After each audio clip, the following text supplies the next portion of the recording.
Me ha parecido entender que usted pone en duda que el capital del Estado en Bankia no esté garantizado. Es decir, que el Estado pueda perderlo, ¿no? ¿Por qué pone usted en duda eso? ¿Tiene algún dato que desconozcamos como para dudar que ese capital el Estado lo va a perder? No, yo no he dicho expresamente que el Estado pueda perder ese capital. Lo que pasa es que no sería improbable, teniendo en cuenta que es que el agujero que ha provocado la gestión de Bankia es espectacular, aún no se conoce. Y cuando resultaba que todo se podía resolver con participaciones preferentes de 4.300 millones de euros, que supuestamente, según el señor de Guindos, iban a ser recuperadas por el FROB, no solo se recuperan, sino que pasan a ser acciones públicas, sino que además tenemos que poner 19.000 millones más. Es decir, espero que no. Deseo por el bien de todos, de Bankia, de los españoles, de los trabajadores de Bankia, de todos los accionistas, que no. Pero las personas que suscribieron participaciones preferentes de Bankia han perdido su capital.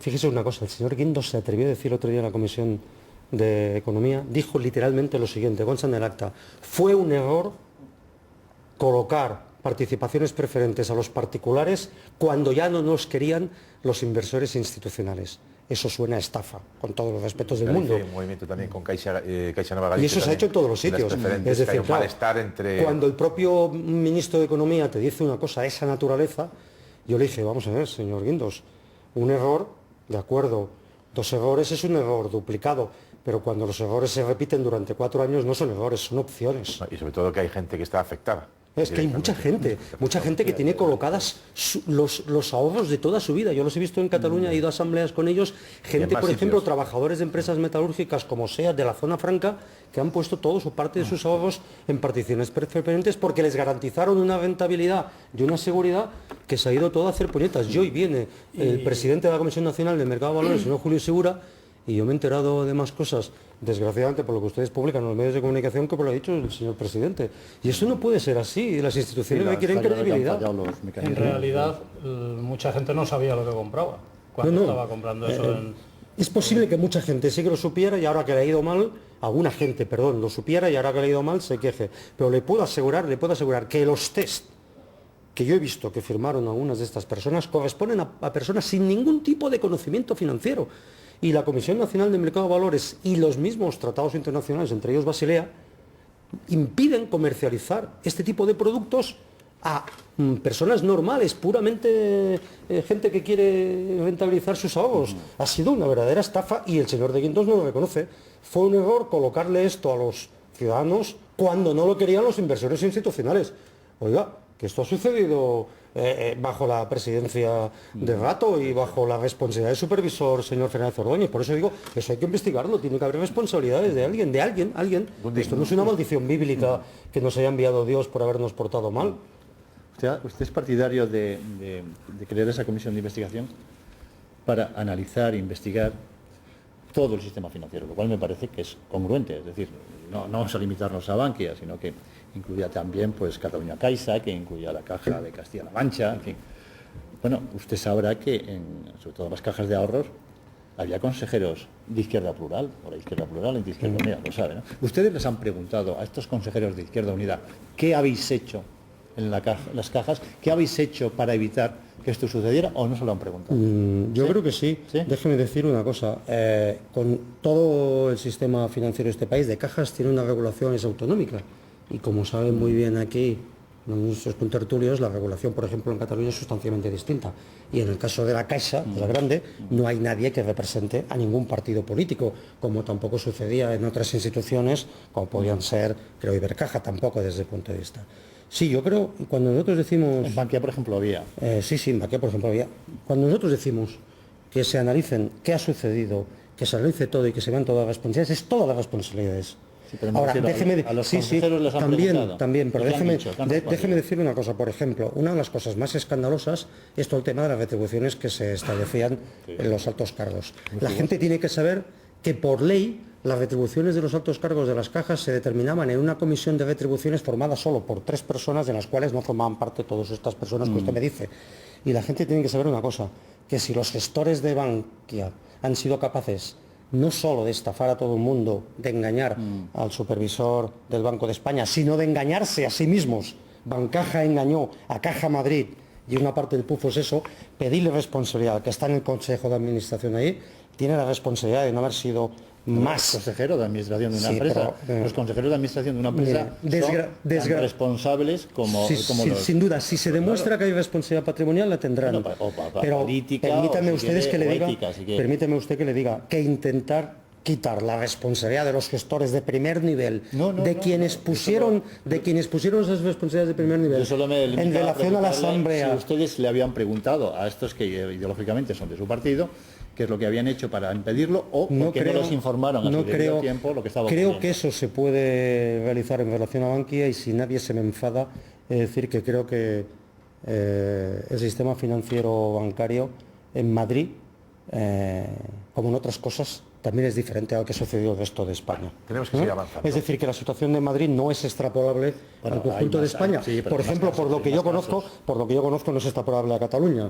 Y aquí hay personas ratificadas. De todas maneras, En Cataluña había dirigentes socialistas que estaban ahí dirigiendo, ¿no? Tiene que avanzar el programa. Sí, presidente y además un ejecutivo puesto, sin ningún tipo de duda. bien. Pero fíjese que no me pongo de perfil, ¿eh?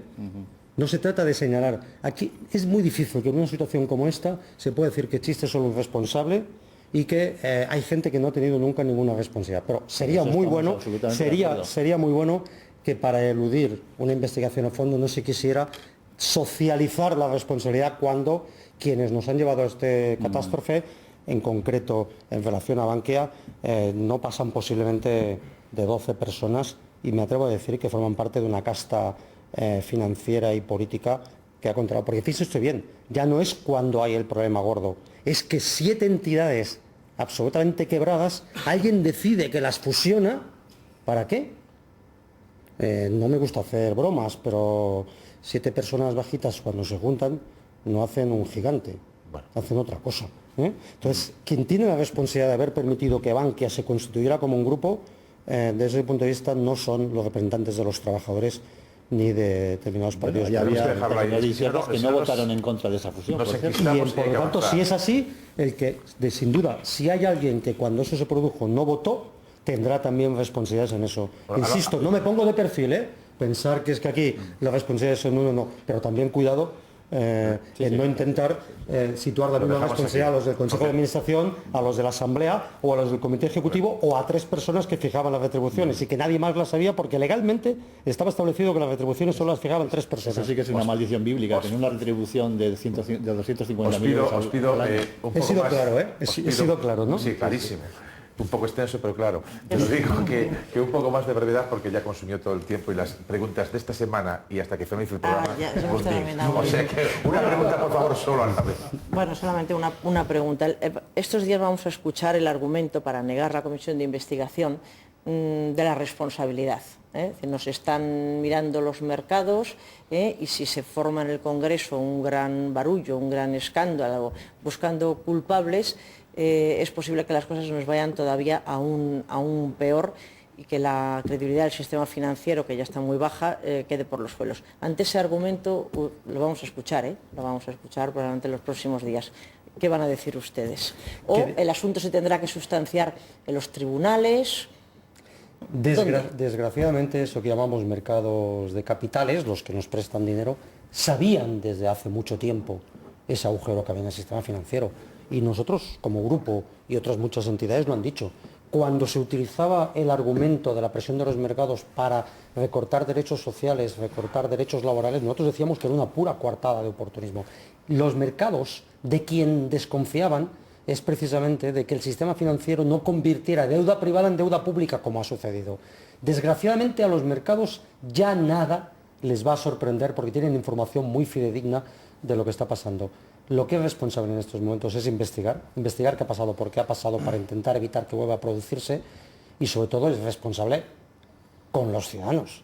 Lo que sería irresponsable es que se produjera un pacto implícito Partido Popular, Partido Socialista, una connivencia para tapar absolutamente todo esto. Porque mire, cuando los errores no se analizan, se repiten tantas veces. Eso fue lo que pasó cuando petó la burbuja financiera. Desgraciadamente son 4 años de errores que no se quieren ver, no se reconocen y se van repitiendo. Brunete. No, es verdad que en Cataluña, como en todas partes, también se cuecen habas, pero yo creo que las entidades más sólidas podríamos convenir en que han escapado a la politización desde el punto de vista de lo que ha sido esta vida en las cajas en otros lugares de España, aunque lo suyo le costó a alguna de estas entidades escapar a esa politización porque se pretendió. Pero en todo caso, el señor Coscubiela, y dado que es abogado y que yo sé que él actúa ante los tribunales y ha tenido iniciativas cuando ha considerado que hay irregularidades graves, ¿no? Creo que hay un indulto que tiene planteado un recurso en el Supremo, por ejemplo, pues yo le preguntaría sobre algo que decía hoy Rosa Díez, por ejemplo, y es que si el Parlamento no consigue hacer agua clara de toda esta situación, pues no descarta que acabe en los tribunales la demanda de responsabilidades. Bueno, acudo al político, pero también al jurista avezado en acudir al juzgado de guardia cuando lo cree oportuno. ¿Cree usted descartable que tengamos un gran proceso con este asunto? No, si al final las instituciones democráticas no funcionan, para eso está el Poder Judicial. Pero para los oyentes, para la gente que nos está viendo y no lo conoce, se refiere usted a que nosotros hemos impugnado ante el Tribunal Supremo y el Tribunal Supremo ha metido a trámite el recurso contra el indulto del señor Sáez, vicepresidente del Banco Santander. Y esto como Porque antecedente. es tan grave la situación de este país que no se investiga nunca. Pero cuando un particular presenta una denuncia y es condenado un alto responsable de una entidad financiera por un delito muy grave, que es estafa y denuncia falsa a un cliente, después de que se le condena al señor Sáez, le hacen un indulto a la medida. Y, de acuerdo con la ley, el señor Sáez no podía haber ejercido hasta que se cancelaran sus antecedentes penales. Pero, señor Por eso Coscubiela, hemos presentado esa yo me denuncia. refería sobre todo a Por cierto, Bankia en relación a ahora, ese tema, a nos esto. estamos planteando la posibilidad de presentar una a esto denuncia de de ahora. responsabilidad también al señor Fernández Ordóñez, porque ha mantenido durante 8 meses eso oculto.